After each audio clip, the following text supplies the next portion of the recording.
ఏమండోయ్ అందరికీ హాయ్ అండి. ఈరోజు మన ఛానల్ కోసం నేను రాసిన కథ నిన్ను కోరి. ఈ కథలోని ముందర భాగాలు చూడండి వాళ్ళ కోసం కామెంట్స్లో లింక్స్ ఇచ్చానబ్బా. కొంచెం సబ్స్క్రైబ్ చేసుకొని చూస్తూ కథ నచ్చినట్లయితే ఓ బుల్లి లైక్ చేసి కథ ఎలా ఉందో ఓ సిట్టి కామెంట్ చేయండి. మరి ఇంక మనం కథలోకి వెళ్ళిపోదామా? అమ్ముని నీటిలో తోసేసింది జయ అని తెలుస్తుంది. రాజ్కి, వెంకట్కి, వినీత్కి అదే సమయంలో చిత్ర నుండి లైవ్ లొకేషన్ షేర్ చేయబడగా ఆ పని మీద వెళ్తారు వారందరూ. మిత్రా కుందన్ ఎవ్వరికీ తెలియకుండా గుడిలో పెళ్లి చేసుకుంటారు. అమ్ము గురించి తెలిసిన భావన ఇంటికి వచ్చి విజయతో ఆ విషయం మాట్లాడుతుంటే వారికి తెలియకుండా బయట నుంచి ఆ మాటలన్నీ కావేరి వింటూ ఉంది.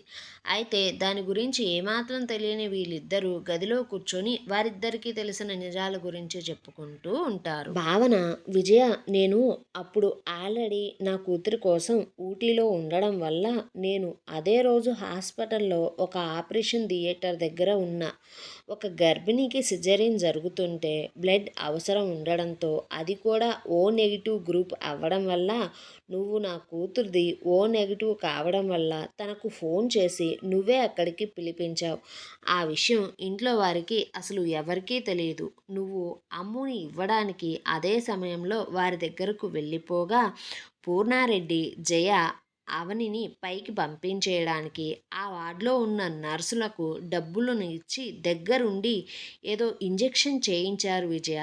ఆ ఇంజెక్షన్ వేయగానే అవని బ్రెయిన్ డెడ్ అయి చనిపోయింది. అయితే అప్పుడే అక్కడికి వచ్చిన వెంకట్ తండ్రి వారు చేస్తున్నదంతా చూసి జయను కొట్టి జుట్టు పట్టుకుని ఈడ్చుకుని వస్తూ పూర్ణారెడ్డిని తిడుతూ ఇంట్లో వారిని పిలవడం కోసం ప్రయత్నిస్తుంటే సడన్గా పూర్ణారెడ్డి వెంకట్ తండ్రి తల వెనక భాగంలో కొట్టి స్పృహ తప్పేలా చేసి ఆ తరువాత వెంటనే అతని మెడ, గొంతు భాగాలలో గట్టిగా ఒత్తి పైకి పంపించేశారు. ఆ దగ్గరలోనే ఉండడం వల్ల నేను దాన్ని కళ్ళారా చూడగలిగా.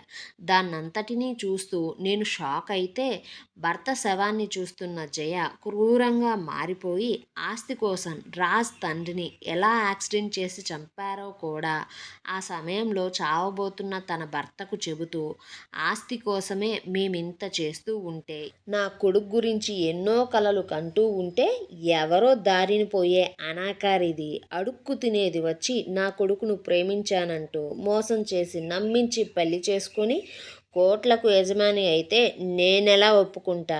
నా ఆశలన్నీ ఎలా నెరవేరుతాయి? పోనీ ఆ దరిద్రపు దేవన్న మగపిల్లోన్ని కనిందా అంటే అది కూడా లేదు. పొయ్యి పొయ్యి ఒక ఆడదాన్ని కనింది అంటూ చనిపోయే మొగుడు ముందు వారిద్దరూ తమ నిజస్వరూపాన్ని చూపించేశారు. అవని, వెంకట్ నాన్న చనిపోగానే వారిద్దరూ డ్యూటీలో ఉన్న డాక్టర్స్ని బెదిరించి భయపెట్టి తప్పుడు రిపోర్ట్స్ ఇప్పించారు వారి చావుల గురించి. వీరు చేస్తున్నది చూసి వారి గురించి తెలిసి నేను చాలా భయపడిపోయాను.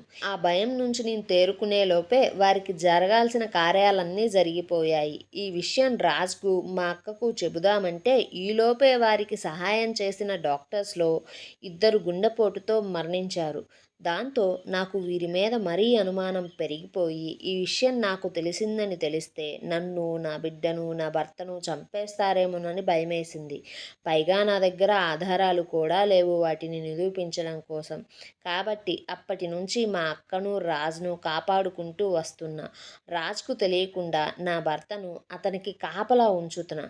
కానీ నువ్వు అమ్ముని ఇచ్చి తిరిగి వచ్చేసిన తరువాత అతను చనిపోయి ఉండడం, అవని చనిపోవడం చూసి ఏదో అనుమానంగా ఉందని ఇంట్లో వారికి చెప్పడానికి చూడగా నీతో ఉండే నర్సులే నిన్ను భయపెట్టి నువ్వు పెరిగిన అనాథాశ్రమాన్ని ఏమన్నా చేస్తారేమోనని నిన్ను మభ్యపెట్టించి నిజాన్ని సగం మాత్రమే తెలుసుకునేలా చేశారు.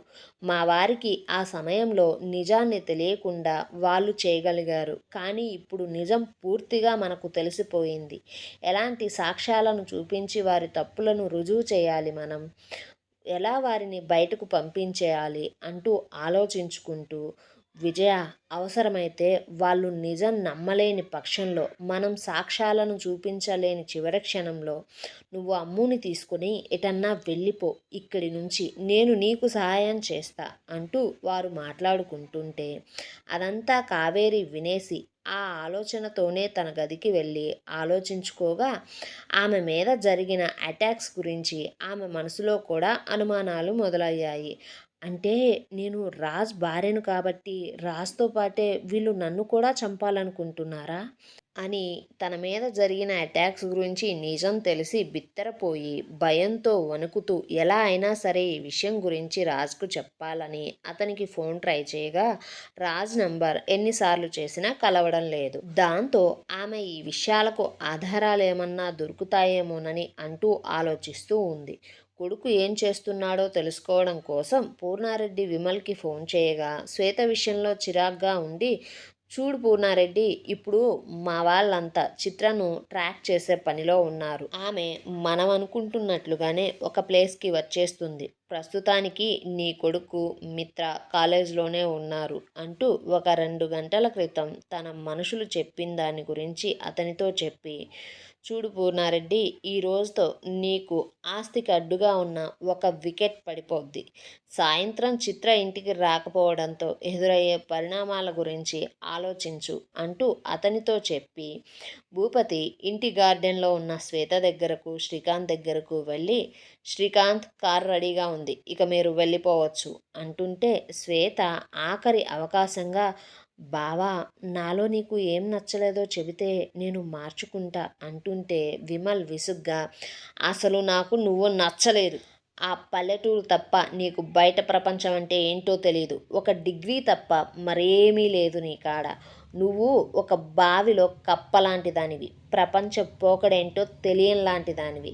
ఇంతకన్నా నువ్వు నన్ను విసిగిస్తే ఇక నేనేమంటానో, ఏం చేస్తానో నాకే తెలియదు అంటూ శ్వేతను చీదరించుకుంటూ ఆమె మనసును మరింతగా బాధపెడుతూ ఉంటే, విమల్ ప్రతి మాటను విన్న శ్రీకాంత్, అరే విమల్, తను నీ మరదలురా, నువ్వంటే ఆ పిల్లకు ప్రాణంరా, నువ్వసలు ఇలా ఎలా మారిపోయావురా, ఇలా ఎలా మాట్లాడగలుగుతున్నావురా, నువ్వు ఆల్రెడీ ప్రేమలో ఓడిపోయావురా, ఆ బాధ ఎలా ఉంటుందో నీకు తెలుసు, కానీ నువ్వు అదే బాధను మరొకరికి ఎలా ఇస్తున్నావురా అంటుంటే, విమల్ విసుగ్గా శ్రీకాంత్ కాలర్ పట్టుకొని, అర్రే, ఇది నీకు చివరు మొదలుగా చెప్తున్నా. నేను ఇంకా నా ప్రేమలో ఓడిపోలేదు. ఎప్పటికైనా కావేరి నాదే అంటూ ఒక పిచ్చాడిలాగా మాట్లాడుతుంటుంటే, శ్రీకాంత్, అరే, ఆమెకు పెళ్ళయిందిరా. తన భర్త ఇప్పుడు రాజ్. అతనంటే కావేరికి చాలా ఇష్టంరా. నువ్వు కావేరిని ఇలా బలవంతం ఎందుకు చేస్తావు చెప్పు అంటే, విమల్ కోపంగా, అరే, రాజ్ చేస్తే మాత్రం తప్పు కాదా, నేను చేస్తే మాత్రం తప్పారా, అలా బెదిరించే కదా కావేరిని వాడు పెళ్లి చేసుకుంది. బెదిరించి చేసుకున్న వాడినే ప్రేమించింది కావేరి. కానీ నేను తన మంచి ఫ్రెండ్నిరా, పైగా తనంటే నాకు ప్రాణం. మరి ఇంకా తనని నా దగ్గరకు తెచ్చుకుంటే నన్ను ప్రేమించక ఏం చేస్తుంది ఇంకా? కాబట్టి తనను నా దగ్గరికి ఎలా తెచ్చుకోవాలో, ఎలా మార్చుకోవాలో నాకు బాగా తెలుసు అంటూ అతని కాలర్ని వదిలి లోపలికి వెళ్ళిపోతుండగా, శ్వేత ఆమె కూర్చున్న చెక్క బల్ల మీద నుంచి లేచి బావా అంటూ పిలవబోగా, ఆమె డ్రస్సు ఆ బెంచ్కి ఉన్న చెక్క కొనకు పట్టుకొని ఇరుక్కుపోయి డ్రెస్ చినగ్గా, అది చూసిన విమల్, ఇదిగో ఇలాగే ఉంటుంది నీ కొత్త బాగోతాలన్నీ, ఆ లంగావోణీలు తప్ప మరొకటి ఎలా హ్యాండిల్ చేయాలో తెలియదు నీకు, ఇలా ఏమీ తెలియని నీకు నాతో పెళ్ళా అంటూ చీదరగా ఆమెను చూసి ఎంత పిలుస్తున్నా వెనక్కు తిరగకుండా లోపలికే వెళ్ళగా, శ్రీకాంత్ అతని టీషర్ట్ పైన ఉన్న షర్ట్ని తీసి ఆమెకు కట్టి, పద అంటూ ఆమె చెయ్యి పట్టుకొని తీసుకువెళ్ళి కారులో కూర్చోబెట్టి ప్రయాణం మొదలుపెట్టారు. అలా కార్ 2 కిలోమీటర్లు ప్రయాణం చేసిన తరువాత శ్వేత శ్రీకాంత్ వైపు తిరిగి, శ్రీకాంత్, నువ్వు నన్ను పెళ్లి చేసుకుంటావా అంటూ అడగ్గా, శ్రీకాంత్ మౌనంగా ఉండి ఒక 5 నిమిషాల తరువాత ఆమెతో ఏదో చెప్పబోగా, శ్వేత, చూడు శ్రీకాంత్, ఇప్పుడే చెప్పవలసిన అవసరం లేదు. మనం గుంటూరు వెళ్ళేలోపు నువ్వు బాగా ఆలోచించుకొని చెప్పు అంటూ మౌనంగా కళ్ళు మూసుకొని అలాగే వెనక్కు వాలిపోయింది. చిత్ర చివరకు సిటీ బయట ఉన్న ఒక ఫ్యాక్టరీకి రాగా ఆమె చుట్టూ ఒక 15 మంది రౌడీలు రౌండప్ చేశారు. ఆ రౌడీలలో ఒకరు ఆమెను చూస్తూ, సార్, మీరు చెప్పిన అమ్మాయి ఇక్కడికి వచ్చేసింది అంటూ భూపతికి ఫోన్ చేసి చెప్పగా, భూపతి, అయితే దాన్ని అక్కడి నుంచి చెక్కల ఫ్యాక్టరీకి తీసుకుని రండి అంటూ చెప్పి ఫోన్ పెట్టేసిన వెంటనే ఆ రౌడీలు చిత్రను చూస్తూ ఉంటే, చిత్ర వారందరినీ చూస్తూ, మీరు చెప్పిన చోటికి నేను వచ్చేశాను కదా, నా ఫొటోస్ని డిలీట్ చేయండి అంటూ అమాయకంగా అడగ్గా రౌడీలు నవ్వుతూ పిల్ల భలే ఉందిరా, కానీ ఎంగిలి చేయకుండా తెమ్మన్నాడ్రా అంటూ చూడగా ఆ 15 మంది రౌడీలలో ఒకడు ఎంగిలి చేయొద్దన్నాడు గాని ముద్దు పెట్టుకోవడం కుదరదు అనలేదు కన్నా, పైగా ఈ పిల్ల ముద్దు భలే బాగా పెడుతుందన్న ఫోటోలో చూశాం కదా అంటూ ఒక రౌడీ వెకిలిగా నవ్వుతూ ఉంటే ఆ మాటలు విన్న రౌడీ చిత్ర దగ్గరకు ముద్దు పెట్టుకోవడం కోసం పోగా వారి చుట్టూ సుమారు 20 మంది రౌడీలను రౌండప్ చేసి ఉన్నారు. అది చూసిన చిత్ర నవ్వుతూ కొంచెం దూరంలో వారి వైపు వస్తున్న రాజ్ని చూసి అన్నా అంటూ రౌడీల నుంచి తప్పించుకుని రాజ్ దగ్గరకు వెళ్ళి అతనిని హగ్ చేసుకొని, అన్నా వీళ్ళు కేవలం కిరాయి గుండాలు మాత్రమే, ఎవరో నన్ను వీరిని వేరే ప్లేస్కి తీసుకుని రమ్మన్నారు ఫోన్లో అంటూ చెప్పగా రాజ్ వారందరినీ చూస్తూ కోపంగా నందా అంటూ పిలవగానే నంద తన సెక్యూరిటీ గార్డ్స్తో కలిసి ఆ రౌడీలకు పంబరై కొడుతూ ఉన్నాడు. అదంతా చైర్ వేసుకుని తాపీగా కూర్చుని చూస్తూ ఉన్నాడు రాజ్. అక్కడే ఇంకా ఏమన్నా తేడాగా ఉందేమోనని ఊహించుకుంటూ రాజ్ చిత్రను వినీత్కి అప్పచెప్పి నువ్వు చెల్లిని తీసుకొని ఇంటికి వెళ్ళు, అలాగే అమ్ము విషయం ఎవ్వరికీ చెప్పకు, వారికి మనకు విషయం తెలిసిందని తెలిస్తే ముందే జాగ్రత్త పడతారు అంటూ చెప్పగా వినీత్ ఆమెను అక్కడి నుంచి తీసుకుని వెళ్ళిపోయాడు. అప్పటికే సగం శవాలు అయిన రౌడీలను చూస్తూ వారి దగ్గరకు వెళ్ళిన రాజ్, ఎరా మీకు సుపారీ ఇచ్చింది భూపతి, అయినా ఈ భూపతి ఇప్పుడు నా చెల్లిని తీసుకుని మిమ్మల్ని ఎక్కడికి రమ్మన్నాడు అంటూ అడగ్గా అప్పటికే రాజ్ కెపాసిటీ తెలిసిన రౌడీలు వణుకుతూ రాజ్కి అడ్రస్ చెప్పి వదిలిపెట్టమని బ్రతిమలాడుతుండగా రాజ్ ఆ రౌడీల అందరినీ మరొక రౌండ్ వేయించి నందా సెక్యూరిటీలో నలుగురిని అక్కడే ఉంచి వీరిని పోలీసులకు అప్పచెప్పి మీరు వెంటనే ఇంటికి వెళ్ళిపోండి అని చెక్కల ఫ్యాక్టరీకి బయలుదేరారు. అయితే ఫ్యాక్టరీ ఇంకొక 2 కిలోమీటర్ల ఉంది అనగా విమల్ కార్ని ఓవర్టేక్ చేసి వెళ్ళిపోయారు వారు. అయితే అప్పటికే రాజ్ కార్లు వాటి నెంబర్స్ని తెలుసుకుని ఉండడం వల్ల విమల్ తన ప్రయాణాన్ని అక్కడితో ఆపేసి భూపతికి కాల్ చేసి, భూపతి చిత్రను రాజ్ తప్పించేశాడు, మన ప్లాన్ అతనికి ముందే తెలిసినట్లు ఉంది, నువ్వు అక్కడి నుండి వెళ్ళిపో, ఇంకొక 15 నిమిషాల్లో తను నీ దగ్గరికి వచ్చేస్తాడు అంటూ చెప్పగా భూపతి వెంటనే అతని మనుషులతో సహా ఆ ఫ్యాక్టరీ నుంచి బయటకు వెళ్ళిపోగా భూపతి వెళ్ళిపోయిన 5 నిమిషాలకు రాజ్ ఆ ఫ్యాక్టరీలోకి చేరుకున్నాడు.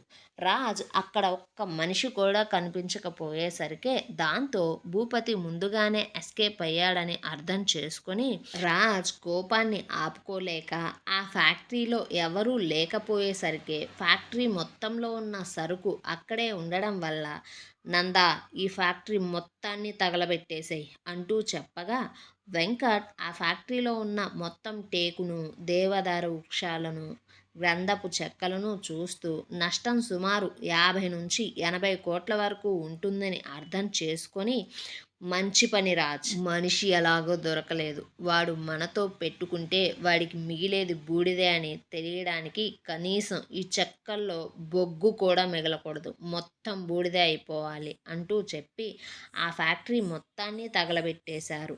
10 ఎకరాల నిడివి ఉన్న ఫ్యాక్టరీ తగలబడిపోవడం చూస్తున్న రాజ్ నందా వైపు తిరిగి, చూడు నందా, నీకు నేను కొన్ని డాక్యుమెంట్స్ని సెండ్ చేస్తున్నా, వాటిని ఇన్కమ్ ట్యాక్స్ వాళ్లకు, రెవెన్యూ వాళ్లకు సబ్మిట్ చేయి, ఆ భూపతి ప్రతి ఫ్యాక్టరీ మూతబడిపోవాలి, అలాగే వాడి కొడుక్కి సీక్రెట్గా ఎక్కడ ట్రీట్మెంట్ చేయిస్తున్నాడో కనుక్కో, ఇంకో విషయం, విమల్ గాడు కట్టే ప్రతి కన్స్ట్రక్షన్స్లో కూడా ఇల్లీగల్గా ఉన్న ప్రతి పాయింట్ని మెన్షన్ చేసి ఒక డాక్యుమెంట్ని నేను నీకు పంపించా, 2 రోజుల్లో వాడి ప్రతి రియల్ ఎస్టేట్ బిజినెస్ మూతబడిపోవాలి, ప్రతి కన్స్ట్రక్షన్స్ ఆగిపోవాలి, రూల్స్కి సరిగా లేకుండా కొన్ని కన్స్ట్రక్షన్స్ కూడా వాడు చేశాడు, కాబట్టి ఫైర్ డిపార్ట్మెంట్కి ఇన్ఫామ్ చేయి, మిగిలిందంతా వాళ్ళే చూసుకుంటారు, నేను వాళ్ళతో ఆల్రెడీ మాట్లాడి పెట్టా, నాకు తెలిసి ఇప్పుడు మనం చేసిన పని వల్ల వాళ్ళు వాళ్ళ ప్లేస్ని మార్చి ఇంకొంచెం జాగ్రత్త పడిపోతూ ఉంటారు, అందుకే నువ్వు వారిద్దరి ప్రతి కదలిక మీద ఇక నుంచి నుంచి నిఘా వేసి ఎప్పటికప్పుడు విషయం నాకు తెలియజేయి అంటూ నందతో చెప్పేసి వారి దగ్గరున్న సీసీటీవీ ఫుటేజ్ని మరొకసారి సరిచూసుకుంటూ ఇంటికి బయలుదేరారు. అలా ఇంటికి వచ్చి కారిడార్లో కార్ని ఆపి ఇంట్లోకి వెళ్తుండగా అప్పుడే వచ్చిన కారు నుంచి కుందన్ మిత్ర దిగడం చూసి వారిద్దరూ పెళ్లి చేసుకుని ఉండడంని చూసి రాజ్ వెంకట్ షాక్ అయి అలాగే నుంచుండిపోయారు. ఏమండోయ్ మరిప్పుడు ఇద్దరూ కలిసి చేసిన పాపాలకు కేవలం జయకు మాత్రమే శిక్ష పడబోతుందంటారా?